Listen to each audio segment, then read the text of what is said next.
Shalom saudara sekalian, selamat tahun baru kepada saudara. Kita bersyukur 1 tahun Tuhan sudah pimpin dan kita memasuki 1 tahun yang baru. 1 tahun yang di depan banyak sekali prediksi, ada ketidakpastian. Oleh sebab itu kita mulai dengan satu perintah dari Tuhan supaya kita tidak takut, kita tidak cemas. Tema kita jangan takut dan cemas karena Tuhan menyertai kita.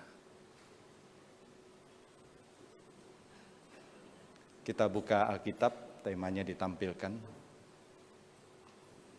Mari kita buka Alkitab dalam 1 Petrus pasal 5 ayat 6 sampai 8. Sebelum kita baca Alkitab, mari kita berdoa terlebih dahulu.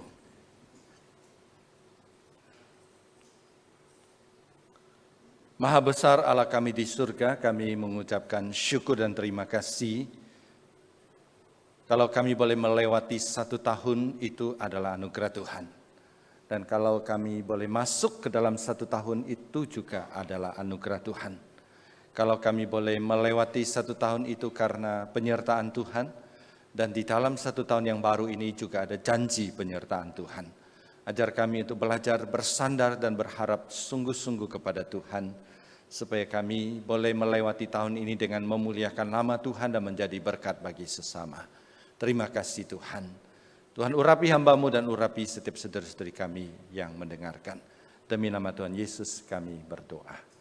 Amin. Kita buka di dalam 1 Petrus pasal ke-5. 1 Petrus pasal ke-5 ayat ke-6 sampai kepada ayat ke-8. Kalau sudah mendapatkan, saya akan bacakan untuk saudara sekalian 1 Petrus pasal ke-5 ayat 6 sampai kepada ayat ke-8. Demikian firman Tuhan. 1 Petrus pasal ke-5 ayat ke-6. Karena itu rendahkanlah dirimu di bawah tangan Tuhan yang kuat, supaya kamu ditinggikan pada waktunya. Serahkanlah segala kekhawatiranmu kepadanya sebab ia memelihara kamu. Waspadalah dan berjaga-jagalah, lawan musuh iblis berjalan keliling sama seperti singa yang mengaum-ngaum dan mencari orang yang dapat ditelannya. Sampai di sini kita membaca Alkitab. Saudara sekalian, dalam malam tahun baru saya mengadakan survei kepada jemaat yang hadir dalam kebaktian malam ucapan syukur. Saya bertanya, memasuki tahun 2025, apakah ada takut dan cemas di dalam hati saudara? Yang dimaksud dengan takut dan cemas punya satu kesamaan, yaitu perasaan tidak nyaman karena ancaman yang ada di depan. Takut itu artinya ancamannya sudah nyata, cemas itu artinya ancamannya tidak nyata dan seringkali itu cuma muncul di dalam pikiran kita saja. Ada 200 jemaat mengikuti survei pada waktu itu. Nah, kalau saudara ikut survei ini, skala 1 paling kecil, 10 paling besar, seberapa besar rasa cemas dan takut saudara? Nah, saudara kalau saudara isi, saudara kira-kira isi berapa? Ya, isi di dalam hati saja, tidak perlu beritahu saya. Nah, kemudian saya tanya, apa yang menyebabkan kalian cemas? Yang paling besar itu apa? Diurutkan. Nah, saudara, apa hasilnya? Nah, ini hasilnya. Ya, hasilnya adalah untuk menjawab 1 dan 2 itu ada 13%. Itu artinya orang ini saya tafsirkan tidak takut dan tidak cemas. Kemudian kebalikannya yang sangat takut dan sangat cemas itu ada 15%. Isi 9 dan 10. Kemudian yang isi antara 3 sampai 5 itu ada takut dan cemas tapi tingkatnya rendah. Lalu ada 6 sampai 8 juga tetap takut dan cemas tapi tingkatnya sedang. Nah, ini hasil dari surveinya. Saudara tidak perlu tanya margin errornya berapa. Ya, karena ini cuma survei biasa. Kemudian kalau saya gabungkan saudara sekalian antara nomor 6 sampai nomor 10 itu artinya ada 63% jemaat memiliki rasa takut dan cemas memasuki tahun 2025. Pertanyaan berikutnya, apa yang membuat kamu cemas, saudara cemas? Nah, saudara kalau saudara jawab, saudara kira-kira apa? Nah, ini hasilnya. Saya memberikan kesempatan kepada jemaat boleh menjawab lebih dari 1. Yang paling membuat jemaat cemas dan takut itu adalah kesehatan. Yang kedua adalah pekerjaan dan ekonomi. Yang ketiga keuangan. Keempat keluarga dan anak-anak. Kelima adalah politik dan keamanan. Sebenarnya kalau nomor 2 dan nomor 3 digabung mirip-mirip ya, keuangan, pekerjaan, dan ekonomi. Itu menandakan bahwa kita cukup khawatir dengan kondisi ekonomi yang ada di depan. Nah saudara, meskipun gambaran di atas tidak tepat persis mewakili jemaat, tapi sedikit banyak survei di atas sudah menggambarkan bahwa sebagian besar jemaat khawatir, takut, cemas memasuki satu tahun yang baru. Cuma kita ungkapkan dengan cara yang berbeda. Pertanyaan berikutnya saudara sekalian, mengapa orang bisa takut dan cemas? Nah saudara, ada beberapa alasan. Alasan pertama adalah karena kita tidak maha tahu. Yang kedua adalah karena kita tidak maha kuasa. Saudara bayangkan kalau kita maha tahu, kita tahu sesuatu. Kita tahu apa yang akan terjadi besok. Kita tahu apa yang akan terjadi minggu depan, bulan depan, bahkan tahun depan. Ya, nah saudara, tentu hidup kita itu akan lebih tenang. Tapi saudara, tahu saja tidak cukup. Ya, kalau tahu tapi tidak bisa mengubah segala sesuatu, itu malah membuat hidup kita menjadi semakin susah dan semakin menderita. Oleh sebab itu, kalau tahu tapi tidak maha kuasa itu percuma. Jadi tahu saja tidak cukup, tapi juga harus berkuasa. Kita tahu tahun depan atau minggu depan akan ada kecelakaan. Kita punya kuasa mengubah kecelakaan itu menjadi tidak celaka. Itu baru membuat hidup kita tenang. Nah saudara sekalian, kenyataan bahwa kita tidak maha tahu, kita tidak maha kuasa. Oleh sebab itu, kita harus menyerahkan hidup kita kepada Allah yang maha kuasa dan maha tahu. Kita harus menyerahkan masa depan kita kepada Allah. Alkitab mengajarkan bahwa di dalam alam semesta ini hanya Allah sang pencipta langit dan bumi yang maha tahu dan maha kuasa.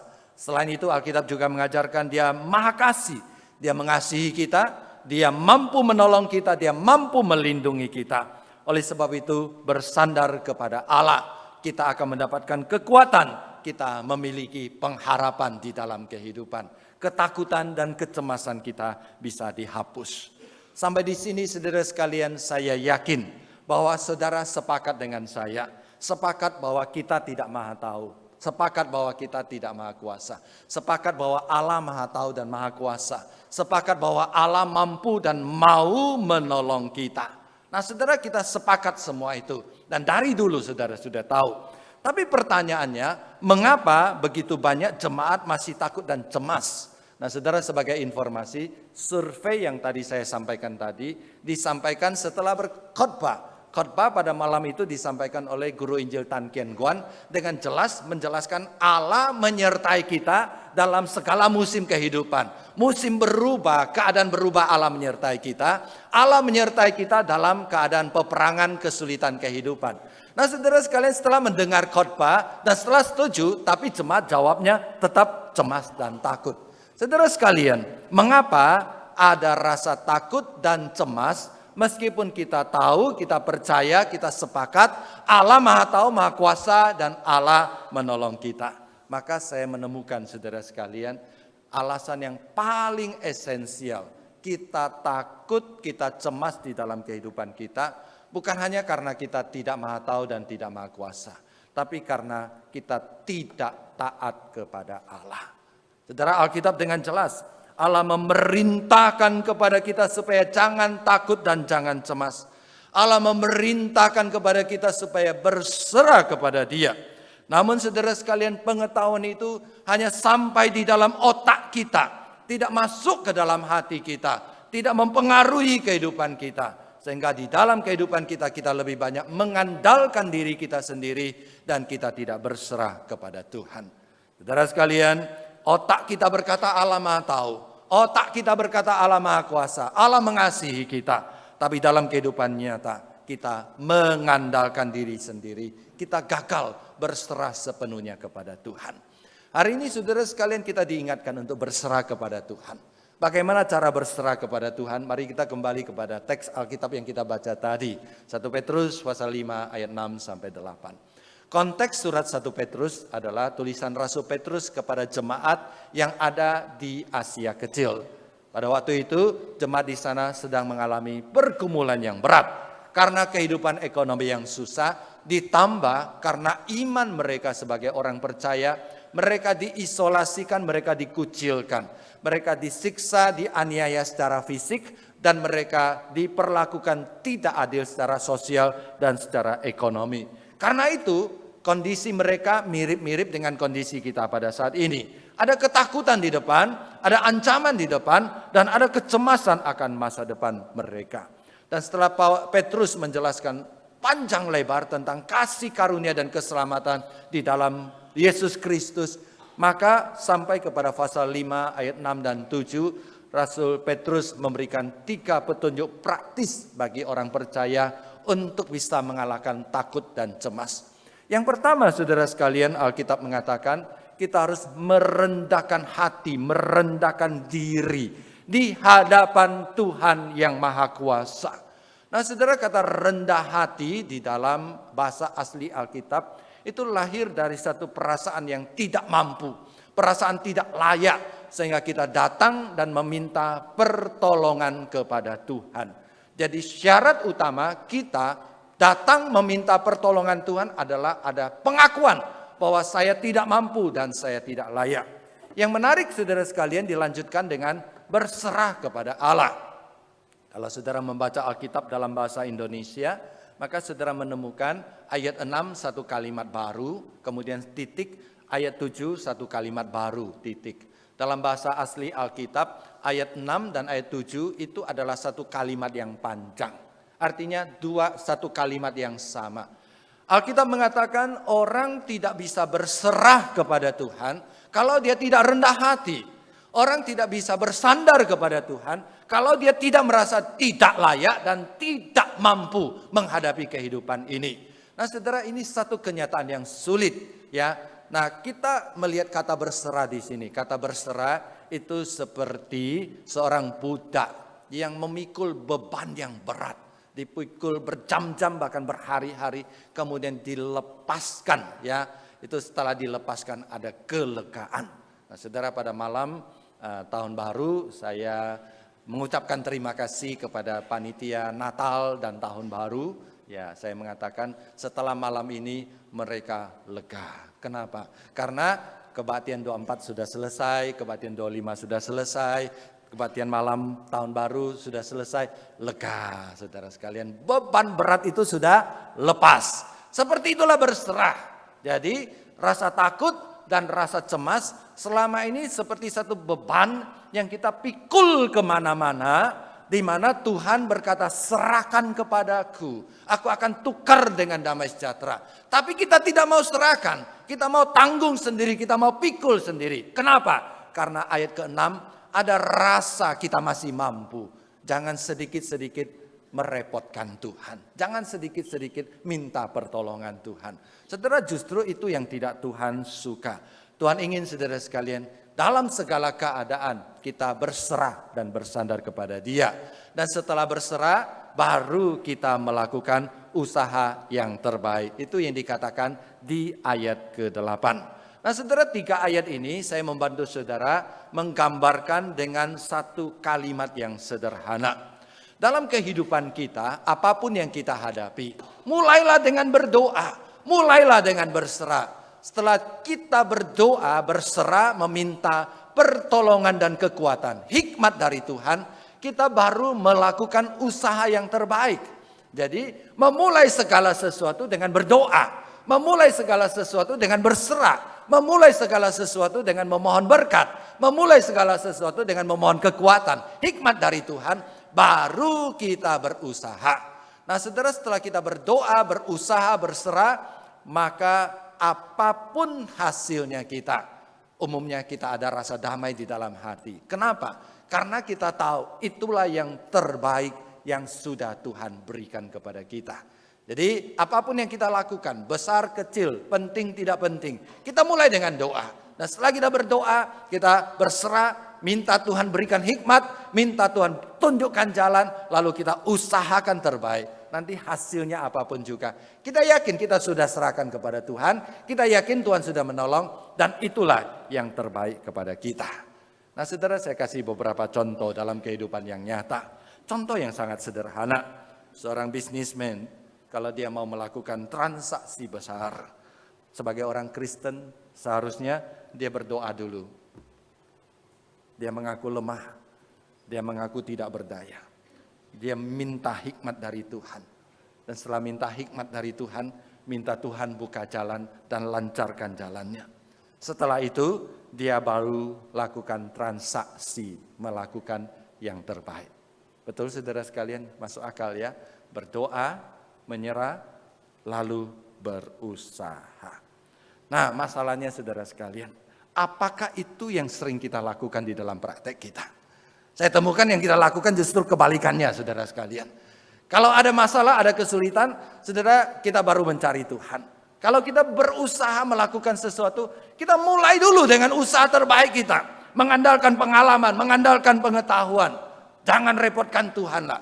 Kapan kita cari Tuhan? Kita cari Tuhan kalau ketemu jalan buntu, ketemu jalan masalah, ketemu orang aneh, kita baru cari Tuhan. Saudara sekalian, ini sangat terbalik. Tuhan tidak ingin supaya kita mengandalkan diri terlebih dahulu, baru kita mencari Tuhan. Tuhan ingin supaya kita mulai dengan mencari Tuhan, baru kita berusaha. Saya kira ini sangat relevan dengan kita pada hari ini. Karena ini adalah minggu pertama tahun yang baru. Kita mulai dengan satu tekad, sepanjang tahun ini saya mau cari Tuhan. Saya mau mengandalkan Tuhan. Dan saya mau berusaha terbaik untuk kemuliaan nama Tuhan. Contoh lain yang sederhana, kalau seseorang divonis sakit berat. Secara teori saudara sekalian, kalau divonis sakit berat, maka iman kita mengatakan Allah kita maha kuasa, Allah kita maha hebat, Allah bisa menyembuhkan segala penyakit. Maka kita secara teori ya berlutut, berdoa, minta Tuhan menolong, membuka jalan, menemukan dokter yang tepat, mendapat pengobatan yang tepat, baru kita berusaha. Itu teori. Sekali lagi saudara sekalian, dalam praktek apa yang kita lakukan? Lebih sering kita berusaha dulu, menemukan jalan buntu kita baru berdoa. Atau doa kita adalah doa ala kadarnya. Bukan sungguh-sungguh berlutut di hadapan Tuhan mencari pertolongan Tuhan. Jadi saudara sekalian, masalah utama kita bukan kita tidak tahu. Masalah utama kita adalah kita tahu tapi kita tidak taat. Kita tahu kita harus bersandar kepada Tuhan. Kita tahu kita harus berdoa kepada Tuhan. Kita tahu kita tidak boleh mengandalkan kekuatan sendiri. Tapi dalam prakteknya kita lebih banyak mengandalkan kekuatan dan diri kita sendiri. Saudara, beberapa waktu yang lalu kita mengundang seorang pengkhotbah dari sekitar Jakarta. Kemudian karena pagi kebaktian pukul 6:15, maka kita atur menginap di satu hotel ya di dekat gereja kita, GKI Puri Indah. Nah, malam Sabtunya waktu itu masih Covid, saudara tahu kalau waktu Covid jalan portar-portar itu ditutup ya, kalau orang asing pasti susah cari masuk sampai ketemu. Udah lihat gerejanya sih tapi nggak tahu jalannya gimana saudara sekalian, semua jalan ditutup. Nah Sabtu saya telepon kepada dia, saya bilang Sabtu minggu pagi saya jemput kamu ya. Katanya kamu jemput saya, nggak usah lah, tidak usah repotkan kamu ya. Nggak apa-apa, saya bilang tidak repot, saya jemput kamu ya. Ya kedua kali saya ngomong saya jemput kamu, nggak usah repotkan kamu, saya bisa. Saya bilang bukan repotkan saya ya, ini jalan ditutup, kamu nggak tahu jalan, masuk susah ya. Nah dia bilang nggak usah, saya bisa. Ketiga kali saya telepon dia, saya bilang saya jemput kamu ya. Dia bilang nggak usah, katanya saya punya Google Maps, saya tahu, itu sudah tahu, dekat sekali katanya ya. Nggak usah khawatir, saya udah biasa kemana-mana ya. Oke saudara sekalian. Minggu pagi dia nggak muncul-muncul saudara ya, ternyata benar. Ya dia keliling sekitar 20 menit lebih saudara sekalian. Tidak ketemu jalan masuk ya. Itu namanya pengorbanan yang sia-sia ya. Beban yang tidak perlu ditanggung tapi ditanggung. Ketemu saya pertama kalimat dia berkata, seharusnya saya minta kamu jemput saya. Nah saudara sekalian, gambar itu menunjukkan sebenarnya sikap dasar kita seperti ini. Itulah refleksi perjalanan rohani kita. Pengalaman kita berjalan bersama dengan Tuhan. Tuhan berkata jangan takut dan jangan cemas. Aku menyertai kamu. Bersandarlah kepadaku, berdoalah kepadaku, berharaplah kepadaku. Tapi seringkali kita usaha dulu sampai kepada jalan buntu baru kita cari Tuhan. Kita lalai berdoa, kita lalai mengandalkan Tuhan, kita mengandalkan pengalaman dan relasi, kita merasa diri kita mampu. Saat ketemu jalan buntu, baru kita berdoa. Namun saudara sekalian, Tuhan kita itu baik. Meskipun kita sudah menemukan jalan buntu, Tuhan tidak ngomong, "Tuh kan, ya sekarang rasain lu, aku tidak tolong kamu." Enggak, Tuhan tetap tolong kita. Tapi ruginya kita sudah menanggung beban takut, cemas, penderitaan yang seharusnya kita tidak perlu tanggung. Jadi sampai di sini saudara, saya memberikan satu formulasi yang sederhana. Kita mulai dengan berdoa, kita berserah, kita memberikan usaha yang terbaik, itu akan memberikan ketenangan di dalam hati kita. Ya, jangan lupa berdoa, jangan lupa berserah. Kalau orang cuma berdoa dan berserah tapi tidak berusaha, itu sama seperti pengemis. Tapi kalau orang cuma berusaha terbaik, tidak berdoa dan tidak berserah, dia sama seperti pekerja roti, kerja paksa. Ya, tidak tahu apa yang dikerjakan. Jadi saudara sekalian, mengapa kita harus berdoa, berserah terlebih dahulu? Karena kita tidak maha tahu, karena kita tidak maha kuasa. Selain itu, Alkitab berjanji bahwa Allah menolong kita, Allah menyertai kita, Allah membuka jalan untuk kita, Allah memberikan kekuatan kepada kita, Allah akan menghalau musuh kita, Allah akan membuka jalan sehingga jalan kita akan dipimpin dan diberkati oleh Tuhan. Dan itulah isi lanjutan dari ayat ke-6 dan ayat ke-7. Jika kita merendahkan hati di hadapan Tuhan yang Maha Kuasa, jika kita merendahkan diri bersimbah sujud di hadapan Dia, Allah akan meninggikan kita pada waktunya. Ayat 7, jika kita berserah kepada Allah, Allah akan memelihara kita. Nah saudara sekalian, dua ayat ini mengandung pesan yang sama. Saya simpulkan, yaitu bahwa Allah menyertai kita. Allah tidak meninggalkan kita menghadapi kehidupan ini sendirian. Maka ingat, kita perlu berserah, bersandar, dan berdoa kepada Tuhan. Nah, meskipun Allah tidak kelihatan, tapi saya suka dengan istilah the invincible hands of God. Tangan Allah yang tidak kelihatan, tapi nyata di dalam kehidupan kita. Dalam alam semesta ini ada sepasang tangan yang tidak kelihatan, tapi nyata, berkuasa, mengatur, memelihara. Kalau bukan Allah mengatur, memelihara, maka alam semesta ini sudah hancur. Kalau bukan Allah mengatur dan memelihara hidup kita, gereja kita, maka kita sudah tidak eksis lagi. Tapi kita seringkali lalai bersandar kepada Tuhan. Karena apa? Karena kita tidak bisa melihat Tuhan. Ini kelemahan kita. Allah ingin supaya hari ini kita datang kepada Tuhan, berserah dan bersandar kepada Tuhan. Jadi saudara sekalian, apa pelajaran kita hari ini? Pelajaran kita hari ini bukan menambah pengetahuan, karena pengetahuan kita sudah lengkap, tapi lebih kepada memasukkan pengetahuan itu di dalam hati kita, supaya apa yang kita ketahui masuk ke dalam hati kita, meresap di dalam seluruh bagian hidup kita, supaya kita melakukan praktek berserah kepada Tuhan. Saudara, banyak orang ketika dia menghadapi masalah, dia mengatakan Allah melupakan saya, Allah meninggalkan saya. Saudara, Alkitab berturut-turut terus-menerus mengatakan, aku tidak pernah meninggalkan kamu. Allah tidak pernah meninggalkan kita. Yang ada adalah kita lalai mengandalkan Allah. Kita lebih mengandalkan diri kita sendiri dan kita lalai bersandar kepada Tuhan. Nah, kita mau bersandar kepada Tuhan. Saudara, apa wujudnya? Wujudnya, carilah Tuhan.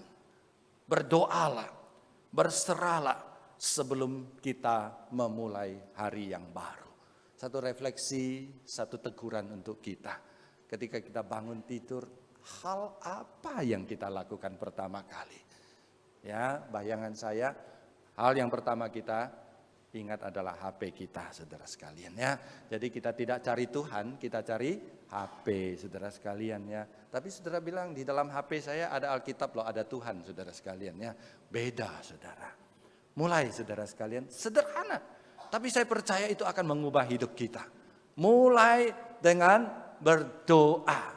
Hal pertama yang kita lakukan, tidak hanya berdoa, tapi berdoa sungguh-sungguh. Saya menemukan, saudara, karena kita sering berdoa, maka seringkali doa kita adalah doa formalitas. Kita mau rapat, kita belum doa. Musuh tolong pimpin doa.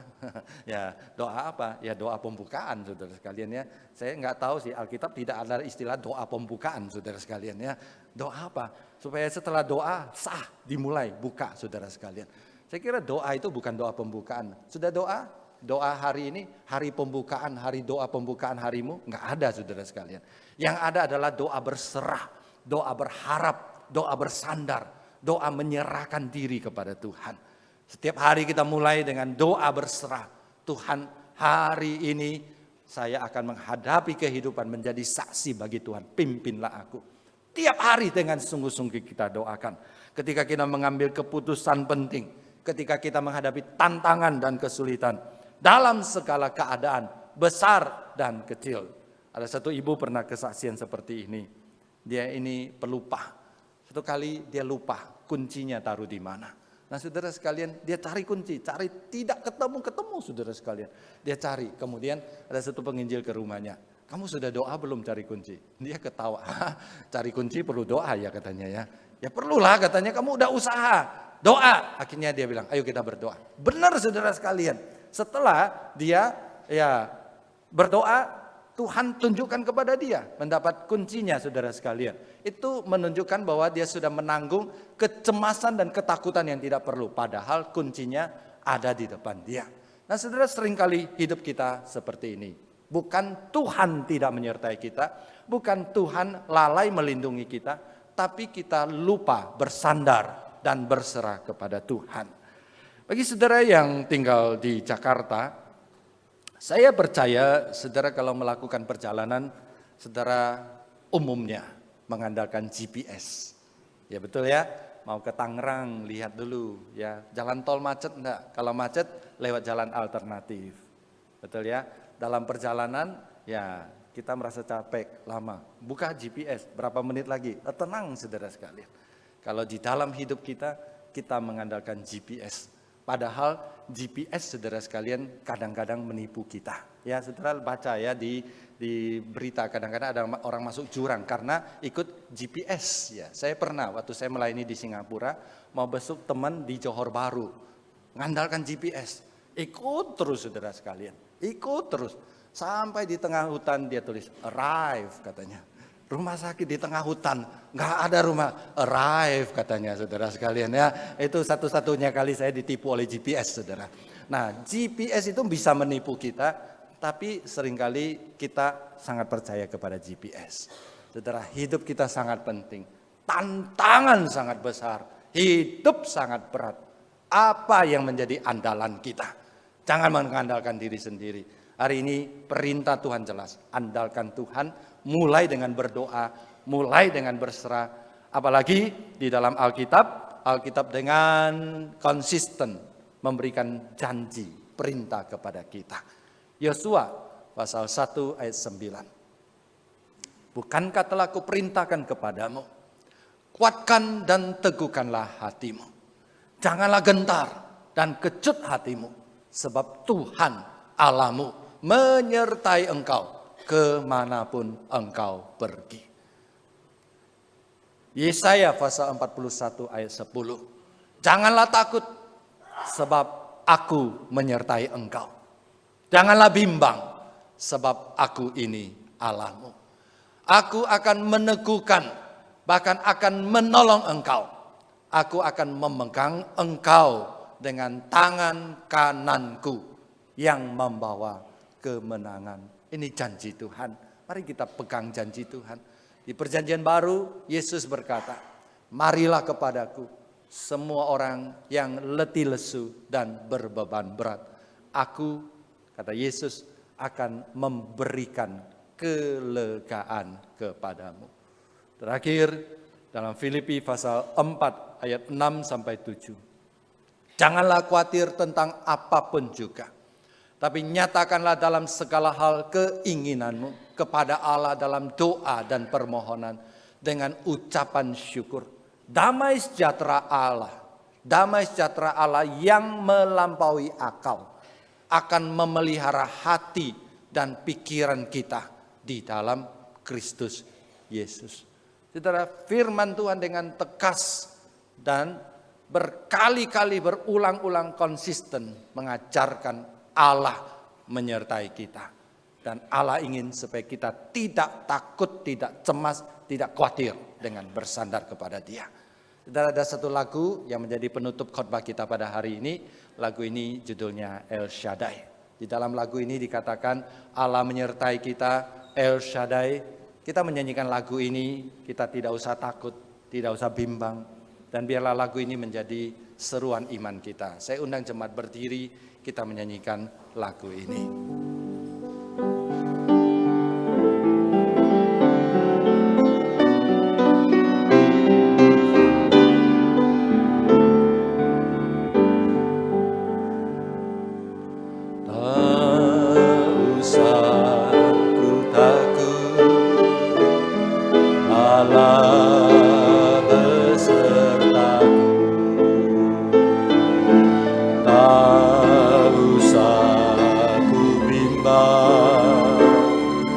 Yesus peliharaku,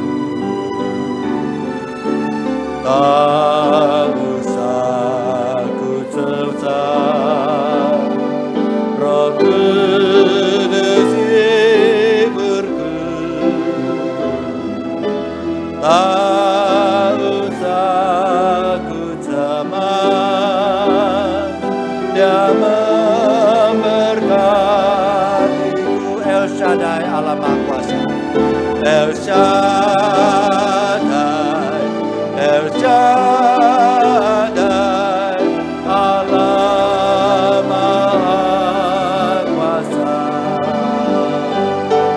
Dia besar, Dia besar, El Shaddai mulia.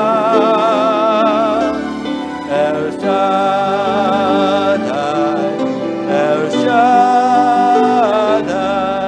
Allah Maha Kuasa. Berkatnya melimpah, El Shaddai. Saudara, kita akan menyanyi sekali lagi, tapi kita waktu nyanyi kali kedua, kita berkata kepada diri kita sendiri, kita tidak usah takut karena Allah yang Maha Kuasa menyertai. Tidak usah bimbang, tidak usah susah dan cemas, karena ada Yesus, ada Allah Roh Kudus yang menyertai dan memberkati kita.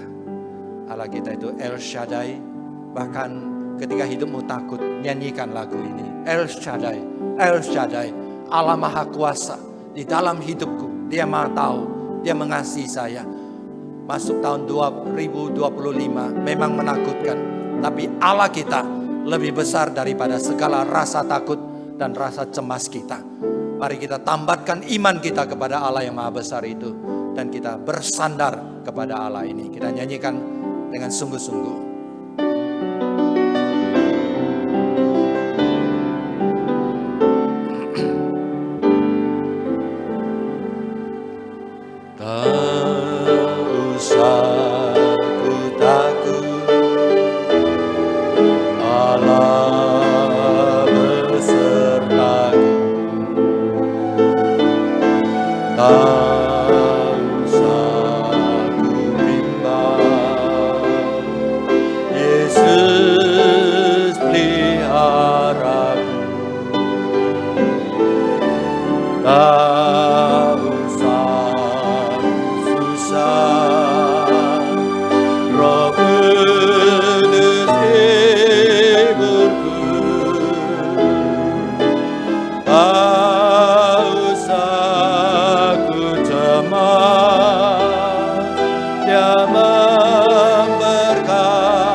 Sekali lagi El Shaddai. El Shaddai, El Shaddai, Allah Maha Kuasa. Dia besar, Dia besar, El Shaddai mulia.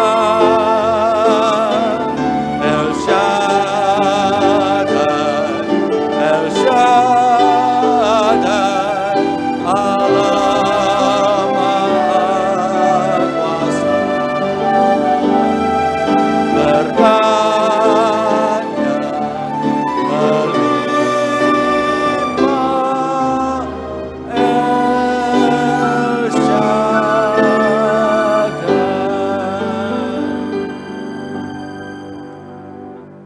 Biarlah berita ini terus menggema di dalam hati kami.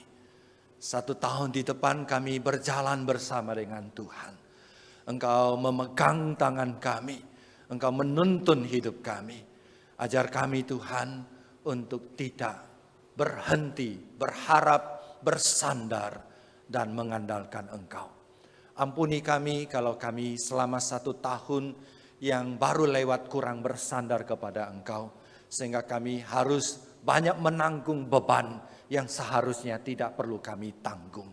Ajarkan kami untuk menyerahkan beban hidup kami, pergumulan kami ke dalam tangan Tuhan. Dan Engkau akan mengganti dengan kelegaan kepada kami. El Shaddai, Engkaulah Allah kami yang maha kuasa.